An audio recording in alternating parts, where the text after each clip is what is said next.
Assalamualaikum warahmatullahi wabarakatuh. Perkenalkan, nama saya Muhammad Prasetyo, perwakilan dari kelompok 1 yang akan presentasikan tentang diare. Jadi diare sendiri merupakan pengeluaran feses yang berbentuk tidak normal dan cair. Bisa juga didefinisikan dengan buang air besar yang tidak normal dan berbentuk cair dengan frekuensi BAB lebih dari biasanya. BI dapat dikatakan diare bila BAB sudah lebih dari 3 kali sehari buang air besar. Sedangkan neonatus dikatakan diare jika sudah buang air besar sebanyak lebih dari 4 kali dalam sehari. Lihat Dewi 2014. Nah, diare sendiri adalah suatu kondisi buang air besar yang tidak normal, di mana buang air besar lebih dari 3 kali dalam sehari dengan konsistensi feses yang enser atau cair, dapat disertai atau tanpa disertai dengan darah atau lender yang merupakan akibat dari terjadinya proses inflamasi pada lambung atau usus. Wijayaningsih 2013. Adapun penyebab dari diare sendiri, menurut Harun NS Suratmaja dan PO Osnil dalam Wijayaningsih 2013 ditinjau dari sudut patofisiologi, penyebab diare akut dapat dibagi menjadi 2 golongan, yaitu sebagai berikut. Yang pertama ada diare sekresi dan diare osmotik.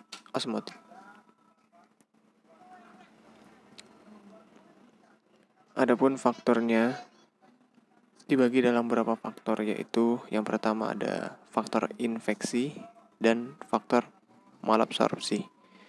Faktor infeksi ada 2, yaitu infeksi eksternal dan parenteral. Internal sendiri merupakan penyebab utama diare pada anak, yang meliputi infeksi bakteri, infeksi virus, adenovirus, rotavirus, astovirus, dan lain-lain, dan infeksi parasit, cacing, protozoa, dan jamur. Yang kedua, infeksi parenteral, ialah infeksi di luar alat pencernaan makanan seperti otitis media akut atau OMA, tonsilitis atau tonsilofaringitis, bronko pneumonia, ensefalitis, dan sebagainya. Keadaan ini terutama terdapat pada bayi dan anak berumur di bawah 2 tahun. Dan faktor malabsorpsi ada 3. Yang pertama ada karbohidrat, protein, dan lemak. Dan faktor selanjutnya yaitu adalah faktor makanan, misalnya makanan basi, beracun, dan serta alergi. Dan faktor selanjutnya adalah psikologis. Adapun manifestasi klinisnya ada 11. Menurut Mardelena 2018, yaitu yang pertama ada nyeri parut, yang kedua mual, 3 rasa perih di ulu hati, 4 rasa lekas kenyang, yang kelima nafsu makan berkurang, yang keenam perut kembung, rasa panas di dada dan perut, yang 7 regurgitas atau keluar cairan dari lambung secara tiba-tiba, dan yang ke-8 ada demam dan lemah. Yang 9 ada membran mukosa mulut dan bibir kering, 10 diare, 11 spontanel cekung. Nah, menurut Mardella 2018, adapun komplikasinya yang pertama yaitu adalah terjadi pada diare, yang pertama dehidrasi, yang kedua renjatan hipovolemik, yang ketiga kejang, yang keempat bakterimia, yang kelima malnutrisi, yang keenam hipoglikemia, yang ketujuh intoleransi sekunder akibat kerusakan mukosa usus. Selanjutnya adalah penata laksanaan diare. Menurut Lia Dewi 2014, prinsip perawatan sendiri diare adalah sebagai berikut, yaitu yang pertama pemberian cairan atau rehidrasi awal dan rumatan. Yang kedua dietetik atau pemberian makanan. Yang ketiga ada obat-obatan. Nah, jumlah cairan yang pertama ini adalah yang diberikan adalah 100 ml sebanyak 1 kali setiap 2 jam. Jika diare tanpa dehidrasi, sebanyak 50% cairan ini diberikan dalam 4 jam pertama dan sisanya ad libitum. Yang kedua, ada sesuaikan dengan umur anak. Yaitu yang kurang dari 2 tahun diberikan setengah gelas. Yang 2-6 tahun diberikan 1 gelas. Selanjutnya lebih dari 6 tahun diberikan 400 cc atau 2 gelas. Selanjutnya apabila dehidrasi ringan dan diarenya 4 kali sehari, maka diberikan cairan 25.100 ml per kilogram per berat badan dalam sehari atau setiap 2 jam. Selanjutnya oralit, yaitu diberikan sebanyak kurang lebih 100 ml setiap 4-6 jam pada kasus dehidrasi ringan sampai berat. Yang kelima, beberapa cara untuk membuat cairan rumah tangga.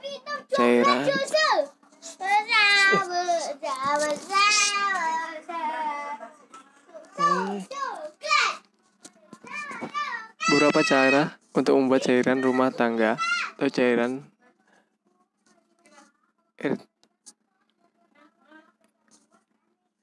larutan gula garam.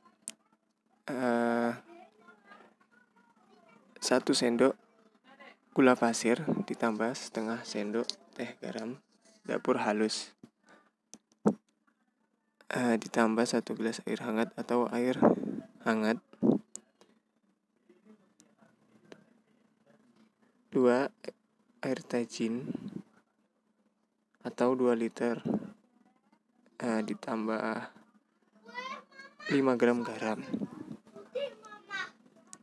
Adapun cara tradisionalnya adalah 3 liter air ditambah 100 gram atau 6 sendok makan beras dimasak selama 45-60 menit.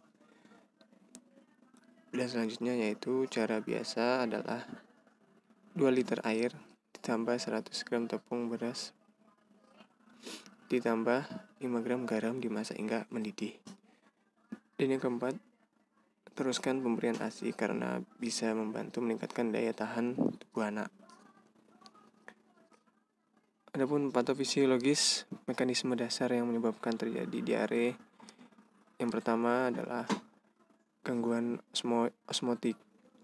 Nah, akibat pendapatan makanan atau zat yang tidak dapat diserap akan menyebabkan tekanan osmotik dalam rongga usus meninggi, sehingga terjadinya pergeseran air dan elektrolit ke dalam rongga usus.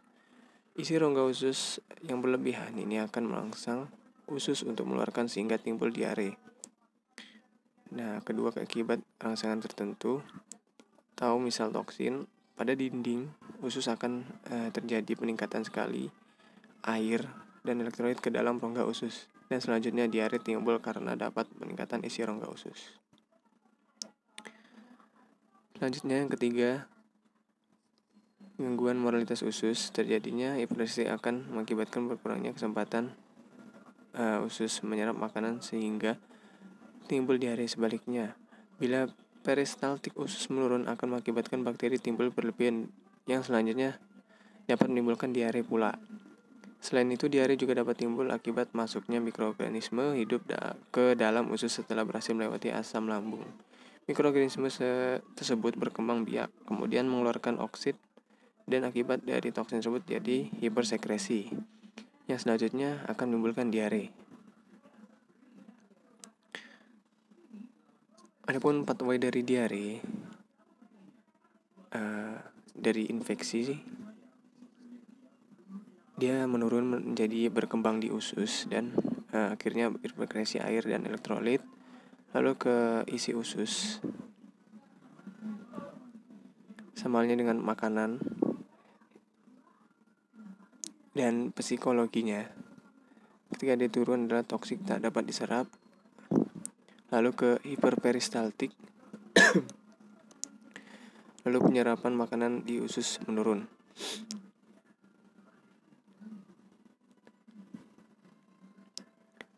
Adapun diare ini menurun jadi frekuensi BAB meningkat dan mual muntah lalu menurun, hilang cairan dan elektrolit berlebihan,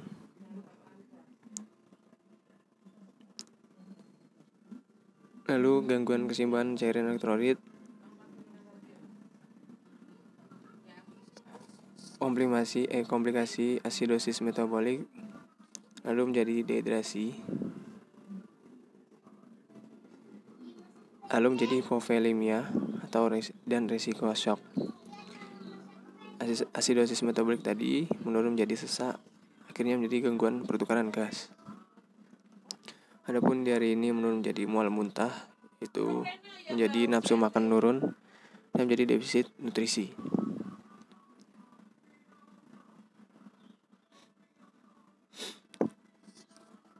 Selanjutnya adalah konsep asuhan perawatan. Yang pertama, adapun pengkajian identitas, perlu diperhatikan adalah usia, lalu keluhan utama, BAB lebih dari 3 kali, muntah, diare, kembung, demam. Selanjutnya ada riwayat penyakit sekarang. BAB bisa dilihat dari warna, bisa kuning kehijauan, bercampur lendir dan darah, atau lendir saja. Konsistensi encer, frekuensi lebih dari 3 kali, waktu pengeluaran 3-5 hari, diare akut, lebih dari 7 hari yaitu diare berkepanjangan, dan lebih dari 14 hari adalah diare kronis. Selanjutnya riwayat penyakit dahulu, yaitu apakah pernah mengalami diare sebelumnya, pemakaian antibiotik atau kortikosteroid jangka panjang, yaitu perubahan Candida albicans dari saprofit menjadi parasit, alergi makanan, ISPA, SK, OMA, campak. Dan kelima ada riwayat nutrisi, yaitu apabila ada salah satu keluarga yang mengalami diare. Yang keenam ada riwayat kesehatan, yaitu dari lingkungan penyimpanan makanan pada suhu kamar, lalu kurang menjaga kebersihan lingkungan tempat tinggal. Adapun pemeriksaan fisiknya, yang pertama adalah pengukuran panjang badan, berat badan menurun, lingkar lengan mengecil, lingkar kepala, lingkar abdomen membesar. Yang kedua adalah keadaan umum, bila dari kelainan lemah, apakah gelisah, rewel, lesu, kesadaran menurun. Ketiga adalah kepala ubun-ubun tak teraba cekung karena sudah menutup pada anak 1 tahun lebih. Dan yang keempat dari mata, apakah cekung, kering, atau sangat cekung.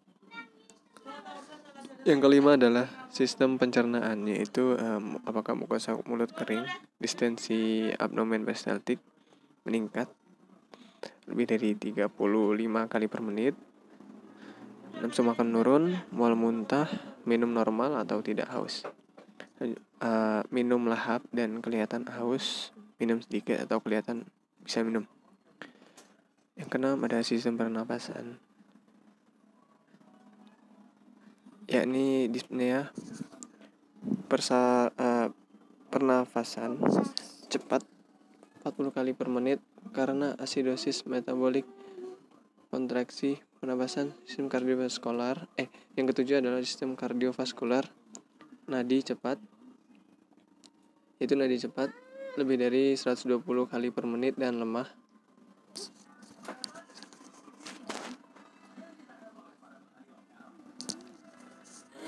Lebih dari 120 kali per menit dan lemah. Tensi menurun pada diare sedang. Yang 8 ada sistem integumen. Ini warna kulit pucat, turgor menurun, lebih dari 2 detik, suhu meningkat hingga 37,5 derajat Celcius, akral hangat, akral dingin, atau waspada shock, capillary refill time memanjang lebih dari 2 dt, kemerahan pada daerah perianal. Ke-9 adalah sistem perkemihan, yakni urin, produksi oliguria sampai anuria 200 hingga 400 ml per 24 jam. Frekuensi berkurang dari sebelum sakit. Yang sebelah ada dampak hospitalisasi, yaitu semua anak sakit yang MRS bisa mengalami stres yang berupa perpisahan, kehilangan waktu bermain terhadap tindakan invasif. Respon yang ditujukan adalah protes, putus asa, dan kemudian menerima.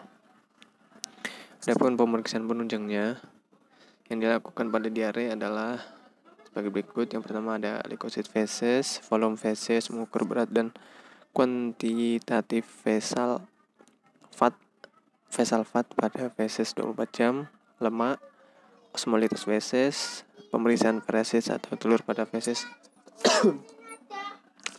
7. Ada tes laboratorium lainnya seperti serum VIP atau Vipoma, gastrin, kalsitonin, kortisol, dan urinary 5-HI-AA atau karsinoid syndrome. Yang 8 ada diare factili, lalu biopsi usus halus, 10 enteroskopi usus halus, 11 protosigmoidoskopi dengan biopsi mukosa, 12 ada rangkaian pemeriksaan usus halus, yang 13 ada imaging. Selanjutnya diagnosa keperawatan. Yang pertama D nomor 23 0023 hipovolemia. Definisinya adalah peningkatan volume cairan intravaskular interstisial atau intraseluler. Penyebab yakni kehilangan cairan aktif, kegagalan mekanisme regulasi, peningkatan permeabilitas kapiler, kekurangan intake cairan, evaporasi. Gejala dan tanda mayor. Subjektif, tidak tersedia. Objektifnya, frekuensi nadi meningkat, nadi teraba lemah, tekanan darah menurun, tekanan nadi menyempit, turunkan kulit menyempit, membran mukosa kering, volume urin menurun, hematokrit meningkat. Gejala dan tanda mayor. Subjektifnya, merasa lemah, mengeluh, haus. Objektifnya yakni pengisian vena menurun, status mental berubah, suhu tubuh meningkat, konsentrasi urin meningkat, berat badan turun tiba-tiba. Kondisi klinis terkait yakni penyakit Addison, trauma atau perdarahan, luka bakar, AIDS, penyakit Crohn, muntah, diare, kolitis ulceratif, dan hipoalbuminemia. Yang kedua, D 0020 diare. Definisinya, pengeluaran feses yang kering, lunak, dan tidak terbentuk. Penyebabnya fisiologis atau inflamasi gastrointestinal, iritasi gastrointestinal, proses infeksi, malabsorpsi. Psikologis atau kecemasan, tingkat stres tinggi. Situasional atau terpapar kontaminan, terpapar toksin. Penyalahgunaan laksatif penyalahgunaan zat. Program pengobatan atau agen tiroid, analgesik, pelunak feses, furosulfat, antasida, simetidina, dan antibiotik. Air dan makanan bakteri pada air. Gejala dan tanda mayor, yakni subjektifnya tidak tersedia. Objektif yakni defekasi lebih dari 3 kali dalam 24 jam. Feses lembek atau cair. Gejala dan tanda mayor, subjektifnya urgensi, nyeri atau kram abdomen. Objektifnya frekuensi peristaltik meningkat, bising usus, hiperaktif. kondisi klinis terkaitnya yaitu kanker kolon, diverikulitis, iritasi usus, Crohn disease, ulkus, peptikum gastritis, spasme kolon, kolitis ulceratif, hipertiroidisme, demam tipoid, malaria, sigelosis, kolera, disentri, hepatitis.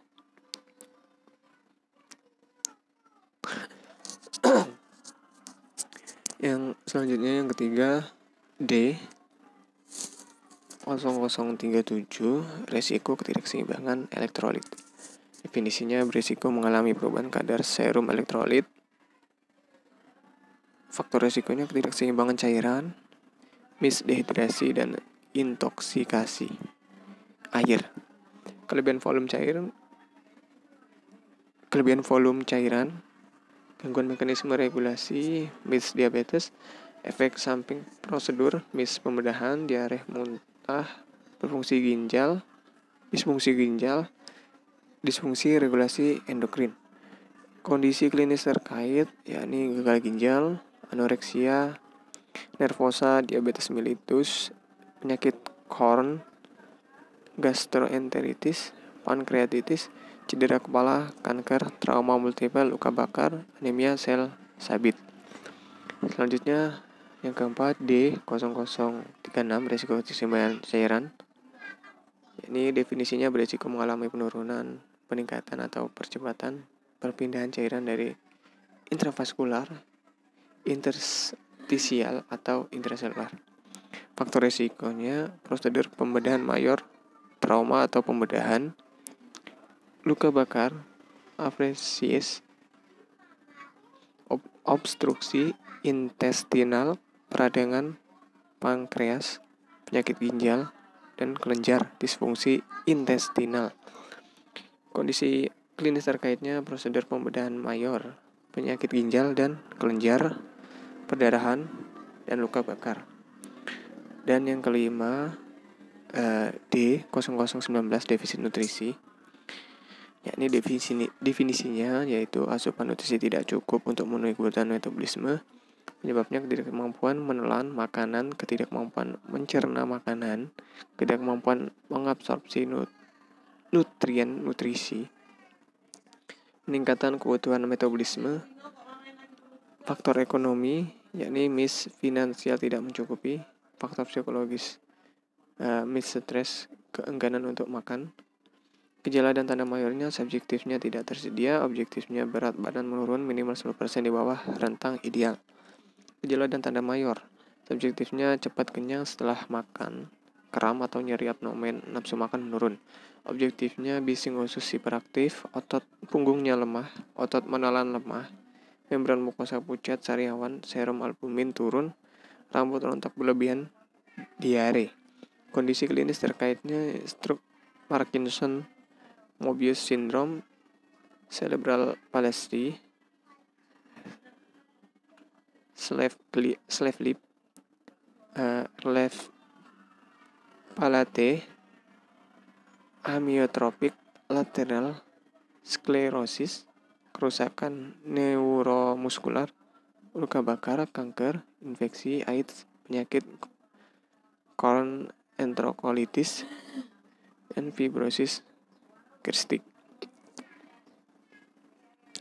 Adapun intervensi keperawatannya, diagnosanya diare berhubungan dengan bakteri pada air. Tujuan dan kriteria hasilnya setelah dilakukan tindakan perawatan selama 1x24 jam, diharapkan eliminasi fekal pasien membaik dengan kriteria hasil yang pertama konsistensi feses membaik, 2 frekuensi defekasi BAB membaik, 3 peristaltik usus membaik, yang keempat kontrol pengeluaran feses meningkat, yang kelima nyeri abdomen menurun. Intervensi perawatannya berdasarkan psiki, manajemen diare, observasinya. Pertama, identifikasi penyebab diare, lalu kedua, identifikasi riwayat pemberian makanan, yang ketiga, identifikasi gejala invaginasi, yang keempat, monitor warna, volume, frekuensi, dan konsistensi tinja, yang kelima, monitor jumlah pengeluaran diare. terapeutiknya berikan asupan cairan oralit. Yang kedua, pasang jalur intravena. Yang ketiga, berikan cairan intravena. Yang keempat, ambil sampel darah untuk pemeriksaan darah lengkap. Yang kelima, ambil sampel feses untuk kultur jika perlu. Edukasinya yang pertama, anjurkan menghindari makanan pembentukan gas, pedas, dan mengandung laktosa. Yang kedua, anjurkan makanan porsi kecil dan sering secara bertahap. Diagnosa yang kedua yaitu hipovolemi berhubungan dengan kehilangan cairan aktif. Tujuan dan kriteria hasilnya yaitu setelah dilakukan tindakan perawatan selama 1 kali 24 jam diharapkan status cairan pasien membaik dengan kriteria hasil. Yang pertama, struktur kulit membaik, yang kedua frekuensi nadi membaik, yang ketiga tekanan darah membaik, yang keempat membran mukosa membaik, kelima intake cairan membaik, dan keenam output urin meningkat.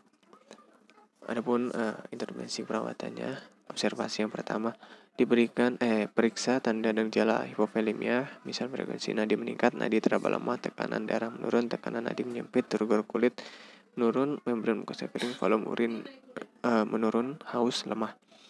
Yang kedua, monitor intake dan output cairan. Terapeutiknya yang pertama, hitung kebutuhan cairan. Yang kedua, berikan asupan cairan oral. Edukasinya yang pertama, anjurkan memperbanyak asupan cairan oral. Yang kedua, anjurkan menghindari posisi mendadak. Kolaborasinya yang pertama, kolaborasi pemberian cairan isotonsil atau NaCl/RL. Yang kedua, kolaborasi pemberian infus cairan kristaloid 20 ml per kilogram berat badan untuk anak. Adapun diagnosa yang selanjutnya yaitu defisit nutrisi berhubungan dengan penurunan intake makanan. Tujuan dan kriteria hasil yaitu setelah dilakukan tindakan perawatan selama 1 kali 24 jam diharapkan status nutrisi pasien membaik dengan kriteria hasil. Yang pertama, produksi makanan yang dihabiskan meningkat, diare menurun, frekuensi makanan membaik. Yang keempat, nafsu makan membaik. Yang kelima, bising usus membaik. Adapun intervensi perawatannya yaitu observasi. Yang pertama, identifikasi status nutrisi. Kedua, identifikasi alergi dan toleransi makanan. Yang ketiga, identifikasi makanan yang disukai. Yang keempat, identifikasi keburuhan kalori dan nutrisi. Lalu monitor asupan makanan, monitor berat badan, monitor hasil pemeriksaan laboratorium. Lalu terapeutiknya adalah yang pertama, berikan makanan secara menarik dan suhu yang sesuai. Yang kedua, berikan makanan tinggi kalori dan protein. Yang kedua, edukasi, berikan makanan tinggi kalori dan protein. Lalu selanjutnya adalah edukasi. Yang pertama, anjurkan diet yang diprogramkan. Kolaborasi.